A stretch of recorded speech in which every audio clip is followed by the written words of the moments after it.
These long dog days of summer, I mean, we just made it through a heat wave. Mama was parched through this heat wave. I was hitting up Dunkin' every single day, and I will continue to probably for the rest of my days, but especially this summer. Dunkin' is helping everyone stay cool this summer with its lineup of refreshers. These drinks are packed with bold, fruity flavors and served ice cold. It's amazing. Dunkin' refreshers are the perfect afternoon pick-me-up. I like to start my morning with them personally, and then sometimes I go back for a second one because I'm just feeling crazy.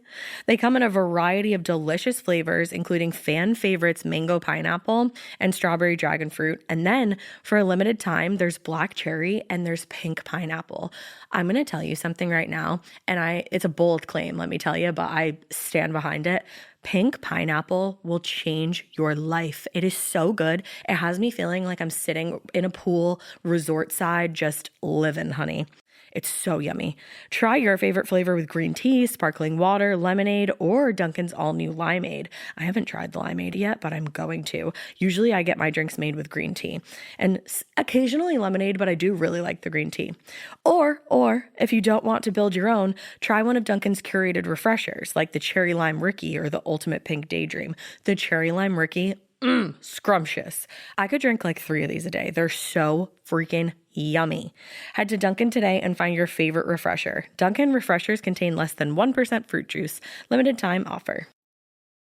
Chilling crime cases are mysterious, but finding coverage shouldn't be. With the State Farm Personal Price Plan, you have options and can personalize your plan to help create an affordable price so you can get back to cracking all of life's bigger cases. Talk to a State Farm agent today to learn how you can choose to bundle and save with the Personal Price Plan. Like a good neighbor, State Farm is there. Head to statefarm.com to get a quote. Prices are based on rating plans that vary by state. Coverage options are selected by the customer. Availability, amount of discounts and savings, and eligibility vary by state. Hi, Ryan Reynolds here from Mint Mobile. Are you looking for a beach read this summer? May I suggest your big wireless bill? It's got suspense, mystery, a slightly flat, emotional arc, and a shocking twist where you realize you've been overpaying the entire time. Fortunately, though, Mint's story is better. Every plan, $15 a month. Even unlimited. That's it. Happy ending. Zero tears. Give it a try at mintmobile.com/save. Upfront payment of $45 for 3 months, $90 for 6 months, or $180 for 12-month plan required. $15 per month equivalent. Taxes and fees extra. Initial plan term only. Greater than 50 gigabytes may slow when network is busy. See terms. Hey, weirdos. I'm Alaina. I'm Bob. And this is Morbid. Mini, mini, mini, mini, mini morbid. Mini morbid, mini morbid, mini morbid. Just kidding, it's Ash. And it's a mini morbid, but again, But it's not. those are a thing of the past. We're just using the intro music because some of you like it. So If you don't like it, I have a personal qualm with that because I don't know if you know this. I composed that song. she did. I She composed sure did. it one day. She composed it. She recorded it. I She wrote am so overtired right now. Yeah, it's been quite a couple of weeks. We've been very, very busy. Yeah, I'm like slap happy as fuck right now. Yeah, just been a lot going on. And then my dog Bailey has been going through a lot of stuff. She's having a couple of like procedures done because She's having old lady issues. Yeah, she's going blind, and she's gone blind really. So we're having surgery on one of her eyes soon. So it's just been like back and forth at the vets a million times. And we had to take her to the dentist yesterday. We had to take her to the dentist. Far away. It's been a time. We had to travel in the HOV lane to get there. We did. It was a journey. It was a lot. It was, but we got a Pizza Hut pizza. A pizza. But yeah, so it's just been a lot, personally and a lot professionally has been going on, and it's all good stuff. It's just very busy. Yeah. So that's why we are going to be doing a Lori Vallow update. We just got to squeeze it in somewhere, and it's just it'll get in there. Where does it fit? It's like that baby toy where they like the baby has the square and they're just trying to jam it in the triangle place. And you're like, that's not where it fits. No. And then you're like, where does it fit? And then you find out there is no triangle space. Triangle spot. That's what it is. That was a beautiful metaphor. So deep. You're welcome. Like an ocean. No, I think it's good. It'll come out next week. Yeah, there's a triangle space. I promise you it's coming out next week. We're not going to commit to a day because when we do that, we get in trouble. Yeah, and Lord knows there's just too much going on for us to commit to a day. Because you're getting that's an extra episode. I was going gonna to say you're still getting. So you're still getting your 2 episodes. Don't worry. We're not being like, oh, we're just going to fluff away a second episode. No, you're still getting the scheduled episodes. That one is just kind of nebulous at this point. Pop in and say, howdy, neighbor. It's going to be like, hello, I'm here to ruin your day with terrible details about child's deaths. Good day. So hope you're ready for that. And we are finally at part 3 of the Ash-centric episode that everyone has been waiting for, including me. Also, thank you so much to the people that said I got better at my research. That made me feel warm in my tummy. It did. It made her feel really good. It It's did. true. Yeah. You're killing it. Thank you so much. And we're all just hanging at the edge of our seats. So let's just do this, okay? Let's do it. First of all, I'd like to say that I cried doing this last part. Yeah, this part's going to be the bad part. It's the bad part. And also, I just want to shout it out one more time. The book Double Jeopardy by Bob Hill, I actually posted it on the Morbid Instagram today, and I'll put it in the show notes. If you haven't read that, like when you're finished listening to this, you gotta go read it, because there's like what I say, and then there's way more that like I just couldn't get into everything. But he goes like so deep into like what actually happened, and it made me actually cry. It's a good thing you didn't go too deep. Yeah. Oh no, I'd cry Yeah. on a podcast, and like we all know I've done that way too many Yeah. times. So, so when we left off last time, Marianne was heading to the ice cream shop to meet Oh, Mel, yes. and she was gonna try to get him to talk about what happened to Brenda. And she was wired, right? She was wired, and the FBI was like waiting to hop on Mel and be like, "You're arrested. You're a bad guy. You're a real bad guy. You're a bad dude. You know what? If I was the FBI guy, I would knock his fucking mint chocolate chip out of his hand so quick. Me too. And you know what? Ice cream is a running theme in this, and we'll get to that later. And I love ice cream. Oh, me too. So did Mel. Oh, no. Well, so they reminded that, the FBI reminded You know, the FB. the Phoebe. They reminded Marianne to try to say Brenda's name while she was in the car with Mel, and also mention the place where Brenda was buried. She was like, or they were like, tell Mel that you're worried because the land where we buried Brenda, they wanted her to tell him that it was purchased and that they were going to be building something over it, and Brenda's body was going to be discovered. Oh, okay. Now- So she's supposed to act like, oh shit, Mel. They're going to find the body. Now that's not true. Like they weren't No. planning on building anything. But that's just a good way to trap him. A good way to trap him. And Marianne's boyfriend, his name was Butch Inlow. Of course it was. Duh. Yeah. I would expect nothing less. Nothing less. Nothing less. And Butchie Boy was like Butchie connected Boy. with the town because he was a volunteer fireman at one point, and he was just connected. He like knew everything that was happening. So Yeah. if Mel had asked her like, how the fuck do you know that they're planning on building something there? She'd be like, well, Butch told She'd me. be like, well, Butchie Boy said so. it was Butch. That's what happened. Now, all she had to do was say Brenda's name and mention the land that they had both buried her, and it would have been a slam dunk the funk. Great 5 reference. You're welcome. We need to get a slam dunk the funk reference into like every other episode. We need to make that like a soundboard effect. It really needs to be. Apparently, you know those kids in class who just like don't follow directions no matter how many times the teacher is like, cut along the dotted lines. Sure do. And they like cut like a snowflake, and you're like, well, cool, but no. But that's not what I asked you to do. Marianne's that kid, except like doesn't do the snowflake. She just like fucks the whole thing up. She just murders someone. Correct. Yeah. And she murders somebody and she fucks everything up. So she gets in the car with Mel, and this conversation lasted 13 minutes. She, again, remember in the first time at the apartment, she never said Never Brenda's mentioned it. name on Yeah. the phone call. In this 13-minute conversation where all they instructed her to do was say the name and the gravesite, she didn't say Brenda's name once. Not one fucking time. Come on. And so the conversation lasts 13 minutes. She never says Brenda's name, and she never mentions an actual gravesite. She said she tells the FBI. I'm like so hyped. There's so much. She tells Mel. The emotion is here. I know. I'm okay. She tells Mel that the FBI knew what was going on. They were closing in on her, and they asked her to take a lie detector test. And that's when Mel was like, "What the fuck? Like, no, you can't take any tests. They can't make you. Like, no way." Little did he know she had already taken it and like failed with flying colors. Yeah, absolutely. Failed with flying Floor colors. for a starter. So he's like, trying to tell her that she's a fucking idiot. She needs to follow his lead and just outsmart them by being smug as hell like he does. Just be like Mel. Just mel it up. And he was like, you know what, Marianne, this is all a game, and like you just have to learn how to play the game. He didn't really say that, but that's like basically what he was saying. I want to punch him. Oh, I want to dick punch him. So after Mel's monologue about how good he was at playing the FBI game, and how Marianne had to start doing it like he did, Marianne moved on to the point of the property being sold. Instead of saying the grave like she was supposed to, she said, well, you know, like the property has been sold, right? That could be any fucking Literally property. anything. Like that could be the Hilliards down the street or the Big Y over there or like Farmer Joe's hut stand. That's the most innocuous thing you could ever say. It means nothing. Literally nothing. But again, Mel treated her like an idiot, and he was like, you know, they're not going to be doing anything right away because bad weather's coming. And even if they did, they probably were just going to put like a parking lot over it and they wouldn't have to clear the land too much. So honestly, it would just be, unfortunately, burying Brenda more. Yeah, it would be easier for them. Exactly. I mean, again, they weren't planning on doing happening. anything, so just Yeah. so you know.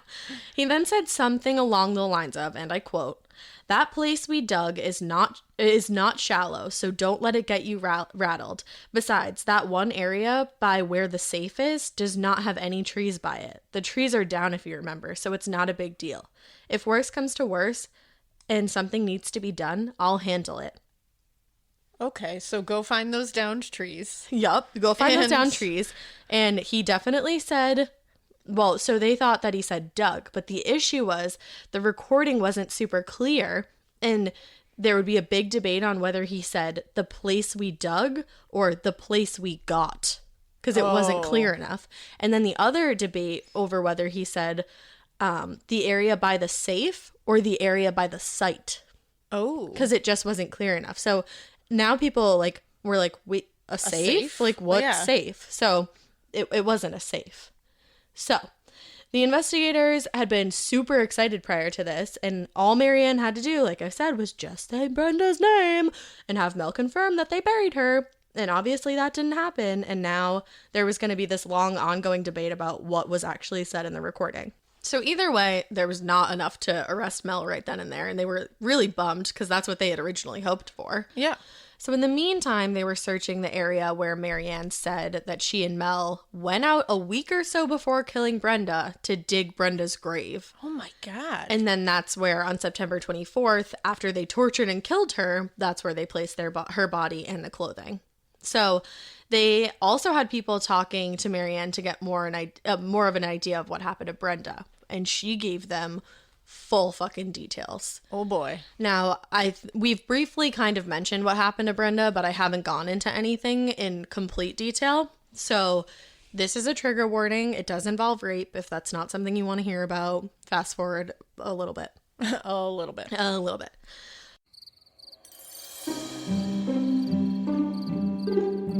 Hi, Ryan Reynolds here for Mint Mobile. Are you looking for a beach read this summer? May I suggest your big wireless bill? It's got suspense, mystery, a slightly flat, emotional arc, and a shocking twist where you realize you've been overpaying the entire time. Fortunately, though, Mint's story is better. Every plan, $15 a month, even unlimited. That's it. Happy ending, zero tears. Give it a try at mintmobile.com/save. Upfront payment of $45 for 3 months, $90 for 6 months, or $180 for 12-month plan required. $15 per month equivalent. Taxes and fees extra. Initial plan term only. Greater than 50 gigabytes may slow when network is busy. See terms. So on the night that Brenda was murdered, Mel had told her that he wanted to take her to a friend to get some of her jewelry appraised. Now, I don't know if that's the truth, because you would think that if she was going to break up with him, she wouldn't go with him to do that. Yeah. So who knows what the actual story is. Because we're relying on what Marianne is saying, Yeah. right? But one way or another, he got her to Marianne's house. Okay. Because that friend was not a jewelry expert at all, but it was Marianne, who was waiting as they had already planned. The plan had been set into motion in the weeks and even months prior. Her back door was already locked, and as soon as Brenda and Mel came inside, the door behind Brenda was locked too. So she was completely trapped in there. Now, Mel had a checklist and a camera ready to go. He controlled the list and Marianne controlled the camera. He explained to Brenda that this was a sex therapy class for her to get better at things like this. And obviously Brenda was mortified and stood up to go home. And he was like, nope, like, you're not going anywhere. We're going to go through the checklist, because he literally had a checklist of things that he was going to do to her. And he was like, Holy shit. when I get to the end of it, you can go home. That is, I can't even, no part of my brain can put myself in that position. Well, it just doesn't even sound real. It doesn't, like, I'm trying to think of how horrible that would, like, how terrifying that would be, and my brain won't even let me conjure And that. it's like, you go to meet him and this list is in his pocket the whole time, probably. And there's like a camera there, and he's like, okay, and then this scary Marianne lady, and you're like, because if you see Marianne, oh like, yeah, if she was standing in front of me with a camera and this guy's talking about a list of things they're gonna do, I'd be like, oh no. this is brutal and horrific. So Mel must have got a hold of her and told her she'd be able to go home later, but he was gonna get his list of things done. Ugh. So first he had her like stand up, and he took photos of her while she had her clothes on, straight on, then left, then right, almost like a mugshot. What the fuck? Then he had her take her clothes off. And he also had her remove her jewelry at this point. And he took the same photos of her in just her undergarments. He had her pose for one photo with her hands behind her head. Ugh. And then this is where it gets like absolutely horrific. Uh-oh. When he finished taking those pictures, he had her kneel in front of Marianne's glass coffee table, the one that she still had in her apartment when investigators had questioned her. And these investigators had even eaten off this table while setting up the sting operation without knowing that this was the fucking table. Oh. So he had her kneel in front of that table, and then he tied her arms to the legs of the table on either side. Oh no. And it gets really bad Oh here. no. He then sodomized her, both himself and then with a vibrating massager, which that had already been at Marianne's house because he already set it up, and like he had like a bag of shit ready to go. Of course. And he used KY jelly on that. I know that's a weird detail to include, but it comes back up later. Okay. Marianne was taking pictures that Mel wanted the entire time. He was like instructing her what to take pictures of. He wanted close-ups of the abuse itself, close-ups of Brenda's face. Oh. And he told Brenda that he was going to show these to like her attorneys and like people, like high-profile people that she knew. What the fuck? Meanwhile, he knew so he was just insinuating fear, because that's not at all. He Absolutely. knew the whole time he was going to kill her. Yeah, he was like, you're not leaving here. He let Brenda use the bathroom after 45 minutes of being tied to that coffee table. Before he moved on to the next phase of the torture, he let her go to the bathroom, but Marianne had to go with her. And Can you imagine being Marianne? Can you imagine being that evil of a human being that you were like, I'm going to participate in this, like, the absolute degradation of this innocent woman? I have to wonder if she had more involvement than she said she did, because she obviously is going to try to paint herself like the least possible. I was scared and I just want to like, and he made me do it. This honestly, that goes along with what our other case is going to be this week, the Myra Hindley and Ian Brady case, because Myra tries to pretend she's like this innocent flower. Yeah. And these kind of people, woman or man, who does that and is like, I was scared of my partner and that's why I did it. Fuck off. Right. If you are participating in that kind of shit, yeah, you're fucked up. no, there's something wrong with you. Well, and there's people, like, I think of like the toy box killer. Yeah. Like, that girl was fucking terrified for her life, but somehow she managed to escape. Exactly. And it's like she was like completely naked and bound, and it's like, you were just standing in your kitchen like waiting for this to be over. You could have walked out the back door and gotten help at any fucking point. Like, we're talking about Marianne, yeah. That's what I mean, yeah. Marianne. It's like, are you kidding? Like, Marianne at any point could have, it's her This house. is her house. It's her house. You could run out that back door And go get help and be like, some shit is going on in my house. Yup. I didn't know this was going to happen. Somebody get the police. And instead you sat there. Or before anything happened, she could have told anybody that this was going to happen. Anytime. And a sting operation could have been set up way before Exactly. Brenda had even died. Or when she's bringing Brenda into the bathroom, they could have sat there and been like, what are we going to do? You get him from the left, I get him from the right. We're going to take this fucker down together. She could have done that, but she didn't. She didn't, because she wants to act. She was part of it. She wants to act like she was so afraid of Mel. And I'm sure to a degree, she was afraid of him a little bit. Cool. He's a scary guy. Also, Absolutely. she was in love with him. Yeah. Like, she wanted to be with him, and wanted to Brenda was please in the him. way. Yeah. She was happy to do this to Brenda. Absolutely. So she sat there wiping her tears like an angel. And then after that, they went to the bedroom where Mel tied Brenda into multiple positions. raping her, sodomizing her. He forced her to perform fellatio.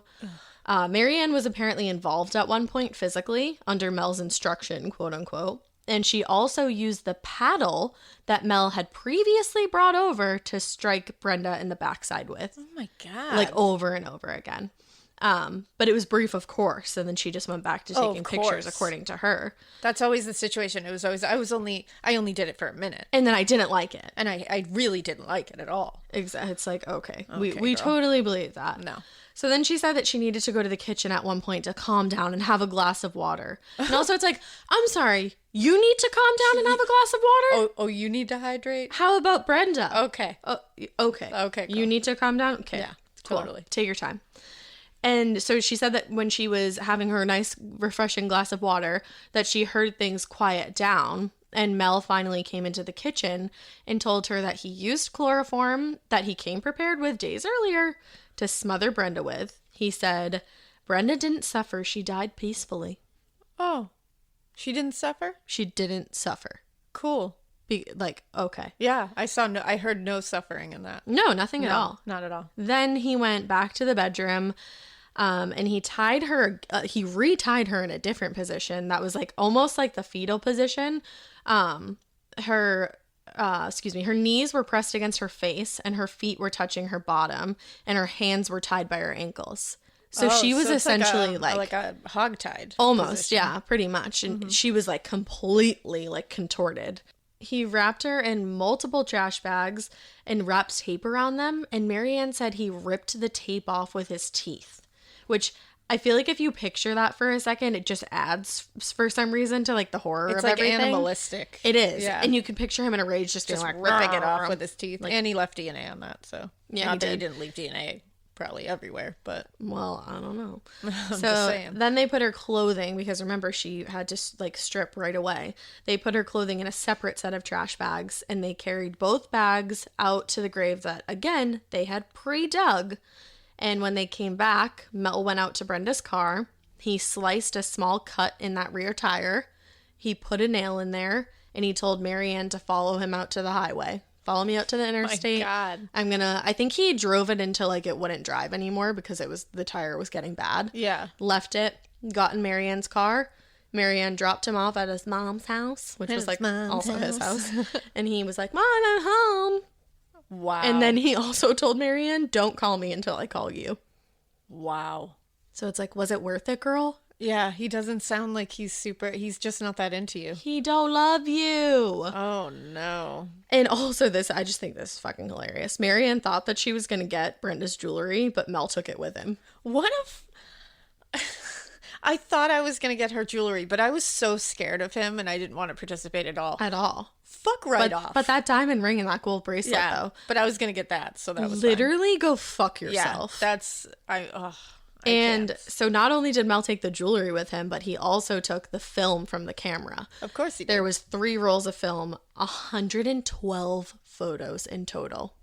He wanted that for himself. And 12. Oh, well, we're going to talk about that later when we talk about Robert Rhodes. Ben Rhodes. Robert Ben Rhodes. Yes. Okay. I was like, yeah. You were right. So Brenda's body was discovered at 1:56 p.m. on January 11th with the help of a cadaver dog named Bingo. Bingo. I feel like he's I wonder just when so he finds, and it's really morbid, but I wonder when he finds like people who be like, bingo. Oh my God, imagine. And then I wrote in my notes, and another dog named Marianne Shore, because she was there too.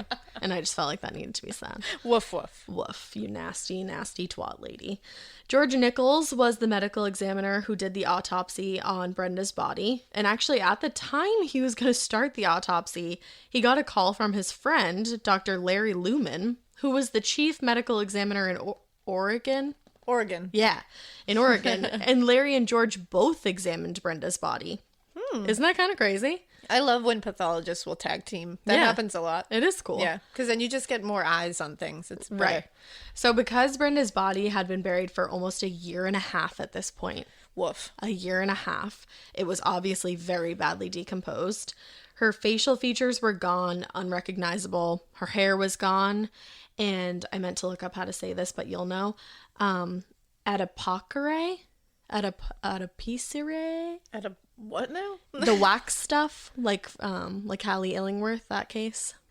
Because it's like adipose tissue that's turned into... Adipocere? Adipocere. That's what you're it is. right. I looked it up at like 5 o'clock this morning. You're right. So, and that's what happened in the Hallie Illingworth case, remember? The like wax. the lady in the lake. Yes, the lady in the lake. Yep. I was trying to look it up this morning, and it was like, I was looking up the lady in the water, and it was like that movie, and I was like, that girl looks real scary. She looks very cinematic. This It was is weird. like, she's like beautiful, but terrifying. She has makeup on? I'm confused. So adipocere had turned her soft tissue into a fatty wax-like texture. Soap. And that's not fun to do an autopsy on, because it's not a lot you Sure can get from isn't. that. Meaning there was no DNA left. Ooh. And if there had been, it was gonzo. Saponification. Woof. Which now I kind of wonder, actually, because I feel like the tape DNA, if he did rip it with his teeth, would that have gone away a year and a half later? I mean, maybe. To me, that was like, ooh. Right. He used his teeth. He used his teeth. Maybe so. she was embellishing, because She there might was have embellished. nothing found to link, no physical evidence. I mean, it's possible that it was gone by then, too. Yeah, because it was also a very moist area. Exactly. So it's like, maybe you could get something, but maybe not. Yeah, you just never know. Anyways, there were a ton of ropes around Brenda's body to untie, around her head, knees, wrist, and stomach. Everything was tied, and all of the ropes that were tied were like tied to each other. So like a rope around her neck was also connected to one on her wrist, and like one on her abdomen was also on her knee. Like, you know what I mean? Yeah, so she wouldn't be able to stretch or move To do anything.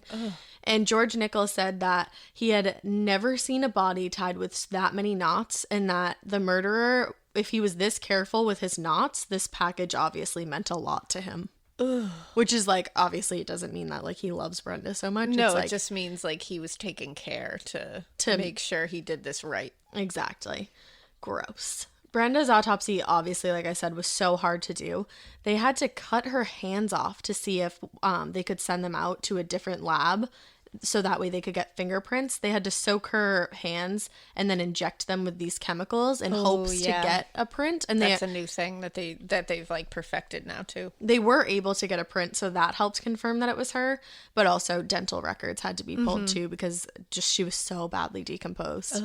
A year and a half in like a moist area. Yeah, and wrapped in a plastic bag too. Yeah, and multiple plastic bags. Like horrible. So the cause of death ultimately was ruled a homicide, but like I said, so hard to determine. He couldn't really say what killed her really, but it was of homicide nature. Yeah, they could tell. Homicidal nature. They look at how she was packaged and they're like, yeah, I don't think this was natural. Yeah, and they did think that asphyxiation had something to do with it. So that makes sense. During the autopsy... But then you wonder, like... Are they, she could be bullshitting. And it's like, did they put her in that bag when she was still alive? It's actually so crazy that you say that, because one of the jurors thought the same exact thing. Because he said he used, like, chloroform. She could, like, that could... that doesn't necessarily kill you. What if she woke up? She could have. Can you fucking imagine? No. Ugh. The whole thing is a fucking nightmare. It's so crazy that you said that, though. I just wondered that. One of the jurors thought that. And he did say that he, or Marianne said that he waited for the pulse to go away, but... Yeah, but can that go away when you're unconscious, or am I dumb? Well, and he's not a medical doctor, so it could have slowed. No, he's literally just an asshole. It could have slowed, and he just didn't feel it. He could have been feeling the wrong spot. He could have been using his thumb. They know where the pulse is. Where's the pulse? A lot of people think they know where the pulse is. You know, the but pulse. I didn't have dental work done, so I'm not listening for that. Call them out, 2020. Call them out, 2020. No, so a lot of people think they know where the pulse is and where to find it, but they're like right next to it, and they'll be like, "Oh shit, there's no pulse," and then you think you're dead, and you're not. And you're alive. Yeah. Well, that's a horrible thought. Also, this is bananas, and like this is just like unsolved. During the autopsy, it was also noted that Brenda had recently had a full hysterectomy. Wow. Strangely enough, her own gynecologist had not operated. Huh. None of her friends and family knew anything about it, and she hadn't taken any time off work. What? And that a hysterectomy is like an insanely painful thing to recover You're from. having organs taken out of your butt. Your several fallopian organs. tubes, your uterus, your everything. Like, you're taking literally several organs out of your body. That is a major surgery. Nobody knew anything about it. And you have to have time to recover from that. Isn't that the weirdest thing you've ever heard? That's bizarre. The most bizarre. And he was like, no, like, she doesn't have it. And and he could see that the incision was like pretty fresh, so it was pretty recent. What? And her gynecologist looked like way back in her file, and he was just like, no, I know that we didn't do that. I but, know, like, I did not perform Here's that. her file. What? No.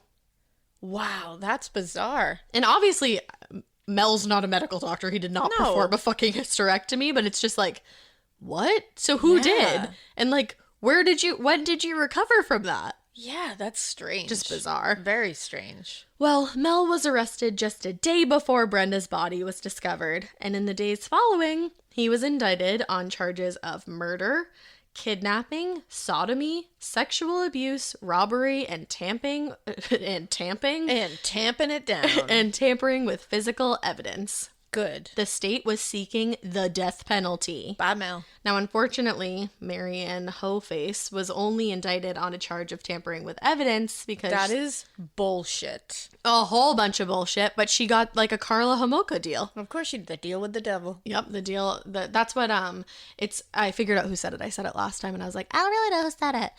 It was Ernie Jasmine. He was the prosecutor, and he was like, sometimes you just. It was in his closing arguments. He was like, sometimes you just got to make a deal with a small devil to get the big devil. Ugh. And it's true. But she's not even a small devil. She's not, but I guess in this case she was. She's like a moderate-sized devil. I think they're both Satan. So the trial kept getting delayed because of things. This is bananas. The tape of the ice cream shop discussion got leaked to the media. That doesn't happen by that's not an accident. So what happened was, I guess in trials like this, the prosecution and the defense have to put like what they're going to use in their arguments. It like they have to like show the other person. Yeah, that's like it's called something. There's like discovery. And that's what it is. It was discovery. It's called something. It's called something. So, yeah, they have to show them exactly what's going to be in there. You can't bring. You can't like blindside somebody. Yeah, and everything has to be approved through the judge, obviously. Exactly. But that's what happened. It got leaked through the discovery. Oh, but it's like the other lawyer didn't. The defense attorney, obviously, he didn't leak it because why the fuck would he do that? Yeah, that would not be good for him. And he was pissed. Wow. So the trial got delayed because of that, but also. People around Louisville, or no matter how I say it, are gonna get mad at me. So well, we were told about 6 different ways to say Louisville, and like so here you go. Ready? People around Louisville, Louisville, in that place. Louisville. Whoville, whatever. I hope that I've made you all happy. You've covered all the bases. So and if I haven't, then I will never do another case from Louisville ever again. Well, anyways, we've covered all the bases, so yeah. I think we're good. You all heard high fives, Louisville. We did it together. Like a big mosh pit of Louisville. We can slap everybody, every different pronunciation. High five. Boom. So you people heard the entire 13 minutes while you were driving around or watching the news, and people were sure that Mel was guilty because he was. Because guilty. Because guilty as judged. Well, I mean, he technically never implicated himself, but people are not stupid. Yeah. His lawyer, Charlie Ricketts, argued that Mel would never be able to get a fair trial in Louisville, the Ville. And they needed a change of venue. He was like, there's no fucking way that this is going to be a fair trial. And they were like, Charlie Ricketts. And they were like, Charlie, remember when you were a reporter? Remember you that? used to do this shit too. But Charlie's right. Oh, Charlie's a pain in my ass. He's a pain in the ass, but he's right. He's not wrong. The venue change was granted, and the trial was moved to Kenton County. And I probably said that wrong too, but I tried my best. It sounded good. It's Kenton. I pronounced the T's and everything. I like it. Well, it was about an hour and a half northeast of Louisville, the Ville, and it was a primarily white community. Now, I only mentioned the racial demographic because Ernie Jasmine, my boy, who I talked about earlier, he was the state's prosecution, thought back on the trial later, and he was like, I think my skin color, along with a few other things, obviously, might have had something to do with the final verdict on this trial. Oh, spoiler alert. Huh.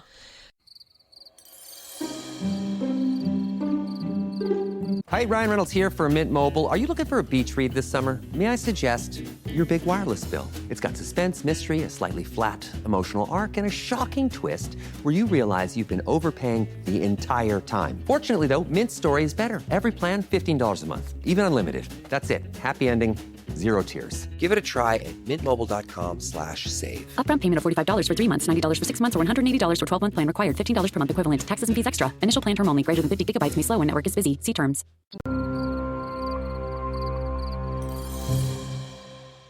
So the trial was again delayed when their star witness, Marianne Shore, are you ready? I'm ready. She developed Bell's palsy, which it's like, what? Which actually, Bell's palsy can be brought on by stress. I was going to say, I wonder why. Yeah, exactly. You have a whole lifetime of guilt holed up inside of you. And I think you have Bell's palsy forever, technically, don't you? I mean, I think it goes away, like, but it can come back again, right? I'm sure it can. Yeah. Guess like who's you don't back again. Yeah. I think it does go away though. Yeah, like no. You will get like feeling, and you'll be able to move. Yeah, it only those lasts parts like a few weeks, but I think once you have it, you're like more susceptible to get it again. That makes sense. Doesn't really matter in this case at all. But so she develops Bell's palsy, and if you don't know, that's a condition, and it swells the muscles and nerves on one side of your face, and it basically causes your face to just droop. It mimics a stroke symptom. It does, and it causes your speech to be somewhat impaired. Yeah. Because it's like the muscles on one side of your face. Not completely. No, you impaired. can still talk. You can talk on the side of your mouth like this. Yeah. And people can understand you still. Ah. Well, Marianne seemed to be milking these symptoms, acting as though she was barely able to speak. She was having a hard time walking, and she was covering her eye with an eye patch. Huh. Not Bell's palsy-esque. Yeah, that seems a little much. It seemed a little much, and if you think I'm wrong, I'm not. Because a doctor later testified that he had seen hundreds and hundreds and hundreds of patients who had Bell's palsy, and their speech was never impaired enough to be anything other than perfectly understandable. And also that Bell's palsy would have no effect on your walk at all. I was gonna say, I was like, what now? Like, I guess if you, like, can't really see, but... Yeah, no. it could make you like... But she was walking like she was in pain. Like and she was limping. Like, he was like, no, like it doesn't affect your legs or like anything in your legs at all. So it didn't give you a leg boo-boo. He basically was like, seems like she has something to gain from this. Seems a little shady. Shady bitch. If you listen to Race... Bitch. What? She is a shady bitch. If you listen to Race Chaser... They have like this button and they just go shady bitch, and I it's have no like idea what that is. It's Alaska and Willem's podcast. Oh, okay. I was like, help. Anyways, back to a true crime podcast. The trial did not begin until December 9th, 1991. In the meantime, this is super sad. Both of Brenda's parents had passed away, and so had Mel's mother. Wow. Because like everybody was just so stressed out. Mel had left his share of the house to his mom so that he could avoid legal issues later down the road, which is just like hilarious because it actually led to a lot of legal issues. And it's also like your whole life's going to be one big legal issue. Yeah, like Mel, LOL friend. at the foreshadowing there, my guy. My die. My die. You should die, Mel. It's very true. Just wait. Marianne had gotten married to her boyfriend, Butchie Boy Inlow. And somehow, again, are you fucking ready for this jelly? No. She went on a fucking Caribbean cruise after she got married. And I don't even care if I just bursted your car speakers. She went on a Caribbean cruise. I have no words. And got married. Like, okay, people get married in jail, whatever. You know what you don't do in jail? Go on a Caribbean cruise. You really don't. And Butch. Come on, Butch. Butch was like... Marianne, remember, like I said, Marianne was like this manipulative, scary ass bitch. It's like Catherine Knight. Yeah. They get these... She actually kind of looks like Catherine Knight. She does. That's why I thought of it. Whoa. Maybe she is Catherine Knight. Holy fuck. We just cracked this wide open. Distant cousins. It happened. Well, but people remember that like Marianne like had control over Butch, and actually she stayed with this lady that was like kind of a friend of hers during the trial, and then later on the lady was like, we weren't friends. And like, once I found out the truthy, I was like, no, thank you. She was like, bye-bye. But she was like, Marianne loved to see what she could get Butch to do for her. Like, he was like a dog. Wow. So, I mean, it's always those kind of people that can like wrap people around there. And you're like, how? Yeah, I know a couple of them. So she goes on a Caribbean cruise, which is like, again, let that sink in. So much stuff happened before this trial. And then the trial starting. And the jury was made up of a lot of troublesome characters. Oh, no. There was one woman who already made up her mind that Mel was guilty before she'd even heard the entirety of the trial. That's fine. Like, same, but you no, can't be doing that on a jury. Not okay on a jury. There was a guy who owed the IRS $5,000 and had been involved in a lawsuit with the state. How the fuck did he slip in there? I don't know, but if you're involved in any kind of, like, legal trouble with the state, you're not allowed on a jury, in case you didn't know. You don't say. And most of all, this is the biggest thing, the jurors who, like, weren't super great were focused on the fact that Christmas was coming up and they wanted to be home for Christmas, so they needed to get this verdict speedy quick. We got snap. Santa Claus is coming to town. Let's get this guy in the chair and move on. Come on. It doesn't seem like that's what they wanted to do. And I think that's why they rushed their decision. And I think the trial was not ready to go to trial yet. Like, there were still things that needed to happen, but people were excited to get Mel behind bars. Yeah, Christmas season was coming. Everything was happening. And actually, Ernie Jasmine had worked with like another lawyer, and this lawyer was like off on paternity leave because his wife had just had a baby. Oh, geez. And because the trial had been delayed so many times, the judge was like, nope, like, let's go. Like, so it was just like everything coming together to make this the worst time and situation for a trial to happen fairly. Precisely. For anybody. Either side. Exactly. And Charlie Ricketts did a good job of making the state and even the FBI look like they had done a shitty fucking investigation. Charlie. The reality was that they hadn't done a bad investigation at all. There just wasn't a lot to go off of. They honestly had done like a really great job with the information that they did have.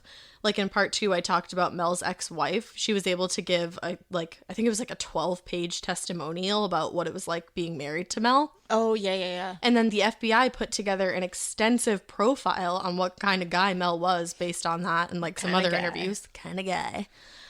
With the help of Rob Hazelwood.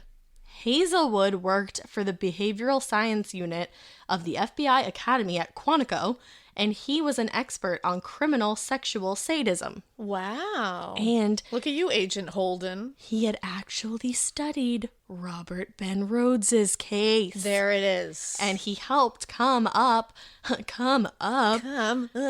the list of, I wrote sexual, but it's actually sexual. Oh. He helped come up with a list of sexual sadist tendencies. Ooh. And he came to the conclusion, now this is cool. No, it's not cool, but it's interesting. It's interesting, yeah. That 53.3% of all sexual sadists will record their offense, and they use either the picture or the film or what have you to look back on the offense and relive it. 53.3%. That makes sense because it's things like BTK didn't record the event, but he would take pictures afterwards. Yep. With the things that he took, and like Ted Bundy would take pictures of the people afterwards. Robert Ben Rhodes had those pictures. It's crazy. It all adds up. Again, if you read the book, they have the full list. I think it's 22 tendencies, and Mel had at least 17 of the 22. Oh, damn. Oh, damn is right. Wow. But this jury wouldn't know that because there was still a lot to be unfolded. Oh, man. So, the two big things for the prosecution were supposed to be the tape from the ice cream meeting and the testimonial of Marianne Shore in Low Hoface herself. Yeah. Neither worked to benefit them. Why? Because the jury went back and forth on what words were being said, like I said earlier in the tape. They had said, was it dug or got, and was it sight or safe? And nobody could fucking agree on what it was. See, so the sight or safe thing doesn't seem like it would make a big deal because like there's a safe or there's not a safe. Either way, it's a site. Well, it was they were talking about like and like what was the dug and got. Dug and got makes a big difference. Dug and got makes a huge difference. That's the one that would. I guess safe and sight does too though, because it's like because then Charlie Ricketts did a good job of putting a safe in the mind of the jurors, because when he was cross-examining Marianne, he asked her about the safe, and he was like, why'd you call Mel about this safe and then decide that you didn't need it, like you and Butch didn't want it anymore? And on the stand, she was like, what? Like, what are you talking? Like, huh? She had no, like, she was actually, like, clearly confused. But he's putting it in the mind, like, maybe it's a safe that's buried there. Exactly. So she was confused about that, but the jury was like, okay, you know? And at that point, she was already, and thanks to her fucking self, an unreliable witness to the jury. So she had walked into court wearing a super, super short skirt. And when she sat on, and she had gained a lot of weight too, which, like, whatever, live your life. But, well, not you. But she... well, not you. Not you, Marianne. You can't do anything, Marianne. She was sitting, like, way back, like chilling on the witness stand. And her legs were crossed. So she was showing a lot of thigh game to everybody. Yeah, she wasn't doing the princess sit. No. Where you keep your ankles together. And Kenton County was, like, a very nice place in Kentucky, and they were fucking horrified. And they were like, ew. And also, she sat there most of the time with her head rested on her fist. Because she was bored, man. Like, she didn't give a single fuck at all. So they were like, yeah, I actually don't believe anything that you say. And then she sat there on the stand, basically just super cold and matter of fact in her testimony, while she's recalling all the horrific details in just this flat tone. Yeah. She's like, Brenda came over and Mel made her do this, and I joined, and then I got a glass of water. I was real thirsty. Then we hydration is important. I have an app on my phone. Yep. Do you guys have that bottle that tells you what times to drink water? I do. It's fun. I have one of those. Keeps me on track. Check out my thigh game. What are we talking about? What? Huh? I'm only getting 5 years right. Ridiculous. So that happened. And everybody was just like, okay, like, this is disgusting. She also didn't shed one single fucking tear the entire time she was up there. Now, you can make the argument that, like, you're too nervous to cry, but, like, you're talking about a horrific murder that you quote unquote didn't want to be involved in, and you were so scared. Mm-hmm. You're not crying. And it's like, even if you're too, terrible of a human being and sociopathic to cry for someone else, you're not even crying for yourself. You're not even crying for your ass. Like, right. You're going to jail. They were like, this woman is fucked up. And the man you supposedly love is going to go away for a long time. A long time, but not at all. Oh. Ugh, it's just really aggravating. It makes me really angry. So she didn't shed a single tear. And this also worked out for the defense, because there was not one single piece of physical evidence linking Mel to Brenda that night. There was one partial print found in the car, but it couldn't be linked to him. And although he had given both pubic hair and, like, head hair samples, they didn't find anything on her. Really? Isn't that crazy? Huh. But who's to say that he didn't clean her? Oh yeah. I mean, they said themselves, the pathologists, that he was very particular. Yeah, and I don't think they would have been able to tell based on how badly she was decomposed. And he had planned this so meticulously to the T. I mean, putting the nail in the tire and driving it until it couldn't drive anymore, putting it in a place. It's like, that's very planning, very meticulous. So I don't think he would leave traces of himself. And even if he didn't clean her, like, maybe TMI time, but, like, who's to say he didn't prepare his nether regions for that day? Like, I'm sure murderers do that. Which... Man, I wish they could be like, drop your pants, Mel. You got to show the whole court. Well, don't you worry, because we're going to get something like that later. Oh, shit. At the end of this, you're just going to clap and, like, cry happy tears. Oh, boy. Happy tears. Happy tears. In closing arguments, Charlie Ricketts decided to drone on for a total of 4 hours. That's the worst thing you can do. Apparently you lost people after 4 minutes. He listed over 50 reasons why there was a reasonable doubt in the case against Mel. He listed 50 reasonable doubts that they should have. Wow. And that wasn't enough. He also urged jurors that they might regret their decision to find a man guilty solely on circumstantial evidence right around Christmas time. You might think about this decision while you sit in church, and you might be reminded that Jesus himself was prosecuted the same way. Wow. Now, that's not like a direct quote, but that's basically what he was saying. He brought Big J into the game? Which I didn't even think you could do that. Like, I didn't think that was allowed. I think it's crazy that that's allowed if it is. Separation of church and state. Yeah, you got to separate that shit. If I was the judge, I would have been like, overruled. Yeah, or I'd be like, no, sustained. You can't bring J-Man into this. I would have just said, shut the fuck up. That's why I'm not a judge. Can't do it. He told them, yeah, he said, you know, you're going to regret this. He also suggested that Marianne, now this is insane. This is what he thought happened, or what he was getting paid to say happened. Yeah, exactly. That he suggested that Marianne had acted alone and that she had followed Brenda after she left Mel's home that night, saw that she was having car trouble, saw the chance to get rid of Brenda herself so that she could live happily ever after with Mel. So she kidnapped her and killed her herself. No. That's not even... That's not even plausible. Plausible. Or clausible. Or clausible.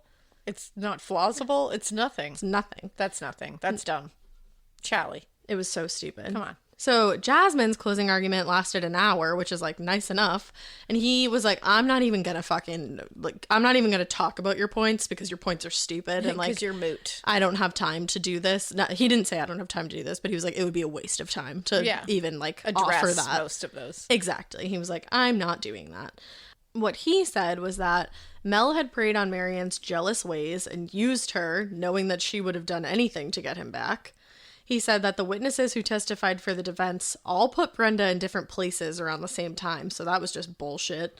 And he even said, even though there's no physical evidence, there was strong evidence against Mel because a former girlfriend named Barbara had come forward and told investigators a few months before Mel was arrested, he dropped off a bag at her house and asked her to keep it because if the police found it at his house, it wouldn't look good for him, you know. And she didn't think much of it at the time because it was just of course like, not. And well, nothing had come out yet about like what Marianne had said actually. But I'm sorry if an ex-boyfriend shows up at my house and it's like, can you hold this bag for me? Because if the police come, it's gonna look bad for me. I'd be like, it was no. it was a current boyfriend. Like it was her current boyfriend. Even at the that, time. I'd be like, no. Yeah, Why no. would the police be after you? Why would this look bad? What is happening? Definitely not. Question. But that's what happens when you date a fugitive. So she didn't question this at all. But what was in the bag was a bottle of KY jelly. Oh. The vibrating massager. And a box of condoms. Oh. But do you know what, though? She threw it in a dumpster because she didn't want it in her house either. So they didn't have that to go off of. Oh, no. So again, just more circumstantial evidence. And more people fucking it up. Exactly. All the things that Marianne Shore had said Mel used during the attack on Brenda were right there in that bag. Oh, my God. And then on top of that, a fraternity paddle was also seized from Mel's home that would corroborate Marianne's account of Mel striking and having her strike Brenda. Ah. So at least they did have that at least. Oh, good. But there was nothing on it because he fucking cleaned it, of course. The jury was initially split, which is insane to me. And after, Jasmine would say that he never saw a jury play detective the way that they had, instead of just listening to the fucking evidence and testimonies presented to them during the trial. He didn't say fucking, but I did. Yeah, he thought it. Yeah. They relied on like theories that they came up with themselves, and many, again, just wanted to be home in time for Christmas, so they changed their mind at the last second to come to a unanimous decision. Wow, that is beyond. So it was 8-4 originally, 8 people wanting to acquit and 4 people being like, no, this guy's guilty. And somehow the 8 of them got the 4 to change their minds, basically so that they could get out of there. Can you imagine? No. Can you imagine going into something like this? Like this kind like of trial? a high-profile like murder. Gruesome, horrific murder, and being like, I'd really just like to go home, though. Because it's Christmas. Yeah. So let this guy just walk. It's like, what? Oh, it gets worse. So obviously they would regret that decision later. They also had the audacity to be laughing and like talking loudly in the jury room, like passing back phone numbers. They were like feet away from the Schaefer family. What the fuck? And it gets worse. It came out after the trial that they stayed in deliberation longer than necessary so that they would be able to eat the Chinese food that the court had ordered for them. Get the fuck out. Are you kidding me? Yup. And one of them said they didn't want to waste the taxpayers' money. Oh, yeah. I'm like, we no, don't want to do that. You just wanted some chicken fingers and you're a piece of shit. And it's like, you're still wasting the taxpayers' money. Regardless. You think I want to pay you just to sit there and eat Chinese food? Get out of here. It's wow. It made me so angry. How did they get that. a group of such shitty individuals all together for this? I don't know. It's like they went intentionally to find them. Well, they fucked up in jury selection. Yeah. And the judge was like shocked when they read the verdict, because he was like, if this was a case where I was the decision maker completely and like it wasn't based on a jury, we would have had a quick recess. I would have come back and read the guilty verdict. Oh my God. And that should tell you everything you need to know. Mm-hmm. But after 6 hours and 15 minutes of, quote, deliberation. And eating some Chinese food. They came back with a verdict of not guilty. That's... Mel had been acquitted on all charges of rape, murder, sodomy, kidnapping, and tampering with evidence. Of course he did. He's fucking Mel. What the fuck? So obviously Brenda Schaefer's family and friends are shocked. Absolutely. Everyone who worked this case, like all the investigators, were shocked. And the people of Louisville, the Ville, were outraged. Of course. Because they're like, we know this guy did it. And as far as they were concerned, this murderer's just walking around the streets every day. And investigators did their job here. Like, and that's the thing. They did what they needed to do, and they still didn't get the W. Right. Charlie Ricketts tried to make it look like they did a shitty job, but they did not at all. No, it sounds like they did what they needed to do. And you have to give them credit, because there was 4 different police jurisdictions working on this case, and they still didn't fuck it up. I didn't even think of that. Exactly. Law enforcement specifically knew something had to be done. They aren't going to be able to get Mel again on murder of Brenda ever again because of double jeopardy. So if you don't know, double jeopardy is a clause of the Fifth Amendment. I can't talk. And essentially it states that the same person cannot be tried more than once for the same crime. Mm-hmm. But as with anything in law... Just ask Ashley Judd. You know that I'm technically named after Ashley Judd? Wow. Yeah. Good movie, though. That is a great movie. That's a great movie. But as with anything in law, like I said, there's loopholes. So during the grand jury investigation, Mel had gone on the stand and said he hadn't had any communication with Marianne Shore since April. Now, that was in part 2, you remember? Mm-hmm. No communication with her since April. And as Maury says, we determined that was a lie. Not true. They could get him on charges of perjury. Ooh, look at them. So here we go. But we love a loophole. They had a lot to do this time to ensure that Mel would face like a good amount of jail time, because they were like, we're not just going to put him in jail for 3 years on like a perjury charge. So they got multiple, luckily. But they went over every piece of evidence with a fine-tooth comb, and they came up with things that were going to be wicked compelling to the jury. Ooh. First and foremost, they had a mannequin that resembled Brenda, and it was able to be moved in the different positions that Mel had forced Brenda into to kind of have an impact on the jury. Like, this is what happened. Yeah. Right? And they were able to get Marianne to cooperate a second time and explain everything again so that they could take pictures and be like, these are what the pictures would have looked like when this happened. Oh. So Marianne had actually received the full 5 years for tampering with evidence, which is not something that happens a lot. You don't normally get the full 5 years, but obviously she sucks, so she did. Obviously. And she was like a little hesitant to help them at first because she really just wanted to serve her sentence. It's like, I'm a little miffed. And then they were like, yeah, what about the Schaefer family? And she was like, you right. You right. So she helped, thank God. They also brought in a pocket calendar that Mel had kept on him that was like seized the night that he was arrested, along with the paddle and some other stuff. Huh. And everything like leading up to the murder was blacked out, like completely blacked out. Ooh. But there was this document examiner named Steve Slider. He was an expert in his field and was able to figure out what had been written in Mel's calendar even after it was completely blacked out. Amazing. And he said, he was like, normally it's really hard if like it's written in one pen and the same pen is blacked out over it. That makes sense. But he did it. Ooh. And it took him hundreds of hours, microscopes, and different lights, but he finally got it. The logs leading up to the days of Brenda's murder, for almost a month, would say, call MA, call BS, meaning Marianne, Brenda Schaefer. Mm-hmm. And then on the 23rd, it said, MA Cattails Shovel Supplies. Woo. Nobody really knows what cattails or cattails was. Cattails. Isn't there like a whip thing that's like a cat of nine tails? Look at you. I think I don't know.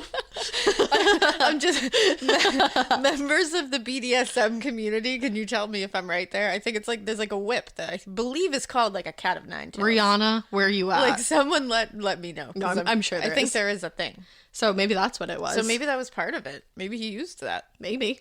And so that was on the list. And then again, shovel and supplies. So like, I think you just cracked the code of what cattails was, or cattails. And then shovel to dig. Shovel to dig and supplies to clean up. To supply. There was also an entry on September 24th that said the words spank and eat later.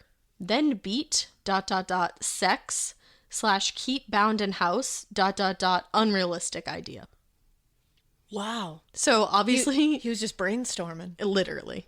Like really terrible brainstorming. Like like a Venn diagram. So graph. he was literally thinking about like, okay, I could eat, I could beat her again, and then I could keep her in my house. And then he's like, that's unrealistic. Don't do that. That's crazy. So I think the eat later was in reference to the chili that he got that night at Skyline Chili. Oh, I'm sorry that I said at Skylift. Skyline Chili. Yes. Sometimes it's hard to read your own handwriting. It is. It's really hard. So I think that's what that was. And he did that obviously because not for nothing, he's a smart fucking dude to secure his alibi. Yeah. So he's like, do this, go eat, go back. Unrealistic. Do this, go back. Because he's saying like at first he was like, I'll just keep her in the house and I'll leave to go eat so I can put myself somewhere else. Exactly. And then he's like, but that's unrealistic. Right. Wow.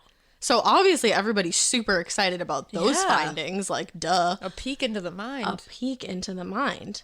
But little did they know there was an even bigger one on its way. Uh-oh. So when Mel... I know what this is, I think. You do.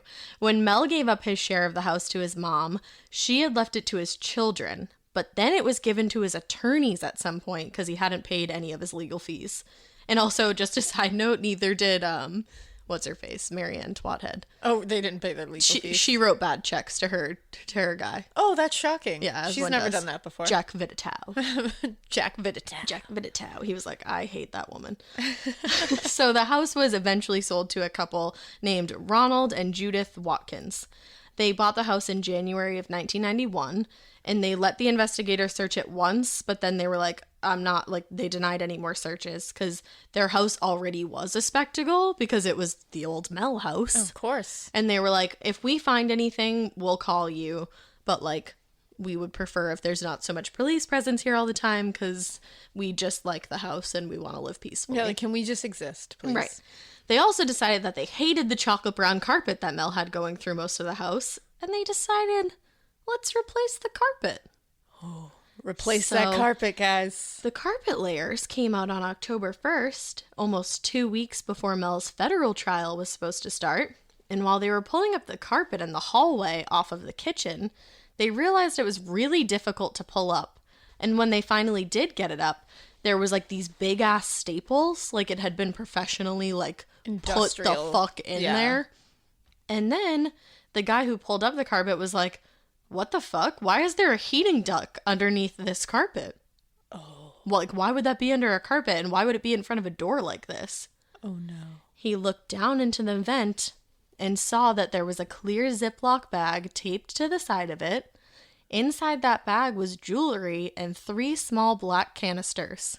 I can't. I'd be losing my mind already. He called into Judith. Do you know that there's a heating duct here? Do you know what this is?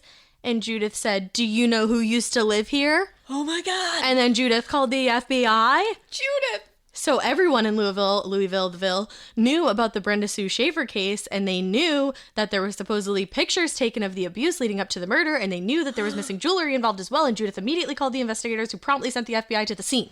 Oh, man, I am excited. The film was... That scared me. Oh. Shoot. I got really excited. Was that you? I accidentally pulled my charger out of the wall. Oh, I was like, I don't know what I thought happened. Well, anyways, they sent the FBI there. You kind of, you threw off my groove. I know, I'm sorry. Hold on, we'll get back in. I honestly thought that there was like a laundry room ghost that was like also really excited. It was like, bitch, say what the fuck happened. So if somebody just comes through the wall and is like, finish! She was like, did you hear what the fuck I said? Just kidding. Okay, so the film was developed. It's not funny. No, like, get ready.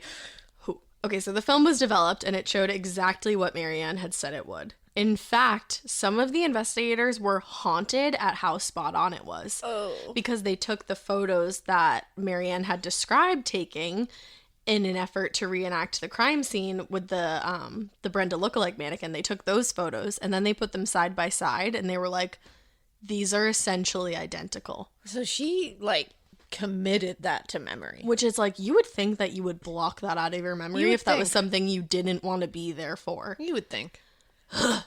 The only issue was that the man in the photos was photographed so as not to show his face. Of course, because he thought of everything. But don't worry, because that was not a problem. Good. The investigators requested an order from the judge to have Mel Ignatow, I don't care, photographed nude to compare to the photos. They were like, show your balls, Mel. Ugh.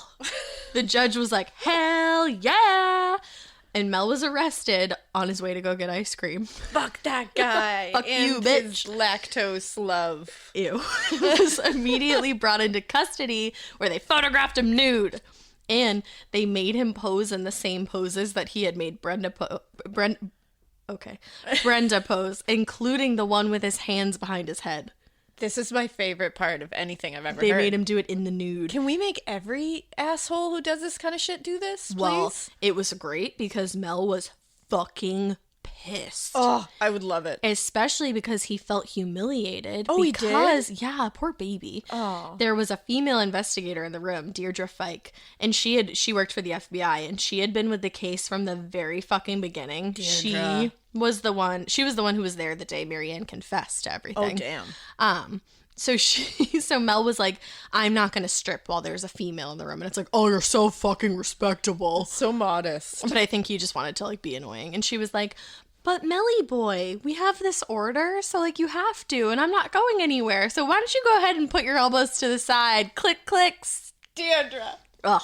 Oh, I love you, Deirdre. I love it so much. Oh. So it was just great. And the moles on his chest and arms were a perfect match to the man in the photos with Brenda. Oh, thank God he's a moly bastard. The better match, he was wearing the exact same watch that he wore that day. Wow. He was wearing the same fucking watch that he had worn the day he killed Brenda. Like, I don't know how many years it was later, a lot of years later. For someone so particular, these dudes always make those kind of stupid, weird, ticky mistakes. But it's not, I don't even think it was a mistake in his eyes. I think he had gotten away with murder. Well, he didn't absolutely. even think he did. But, and he looked at that as like, fuck all of you, I'm wearing the same watch. But that's why it's a mistake. Yeah. Because it's like, if you were really meticulous and really smart, you would get You'd rid be of able to let every that fucking go. thing that you had on that day and get rid of it and never be connected to it. But a sexual But you're sadist dumb. Can't. Exactly. Because they have to look back on it They and all they have do to it. relive it. They all do it. Oh, karma. And it brings them down every time. It does. So Mel took a deal to avoid going to trial again, of course, and he pled guilty to multiple counts of perjury. His Amazing. sentence was to be 8 years. What?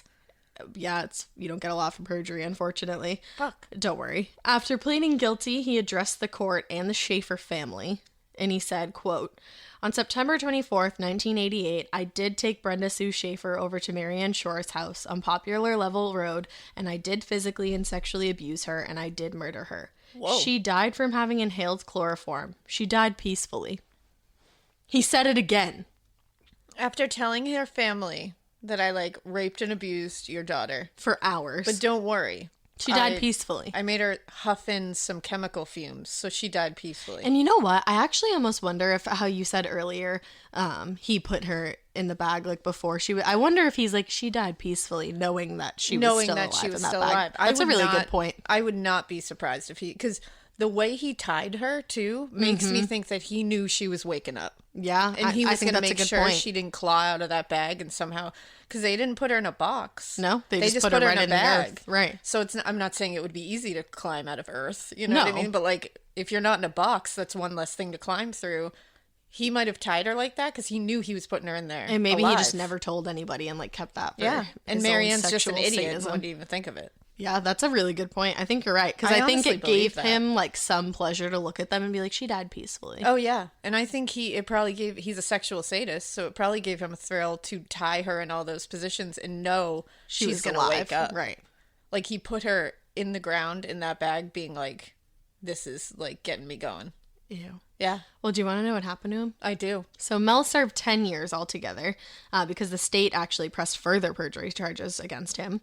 And karma got his ass one last time in 2008 when he fell on a glass coffee table and bled out to death. That's amazing. This, not the same glass coffee table, but I wish it was. He had done that to Brenda. Oh man. And he fell and he cut his arm and whacked his head on a glass coffee table and fucking bled out all over the place. just laid there and bled. He was 70 and it was his time to get the fuck off of our planet. We won't miss you, Mel. And that was the case of Brenda Sue Schaefer. I feel like so happy that we did that case because I like weirdly feel connected to Brenda because she just looked like the sweetest human alive. That was intense. That gave me all kinds of feelings. The fact Wow. that he died on a glass coffee table, Yeah, like that's some poetic I justice. feel as though like somebody upstairs was doing Brenda a solid. the universe was working. It does. Working overtime. Working overtime. Thank you, universe. Well, yeah, so Wow, that was amazing. thanks. And terrible. Yeah, all of the above. All at the same time. Well, if you'd like to see photos of Twatface McGee and Twatface Magoo, you can go on over to Instagram at Morbid Podcast. Hit us up on Twitter. A morbid podcast. Send us a Gmail. That's where the case suggestions go, not to my personal DMs, even though I love you. morbidpodcast@gmail.com. And the reason that they can't go to Ash's personal DMs is I can't keep track of them. because we have trouble keeping them together.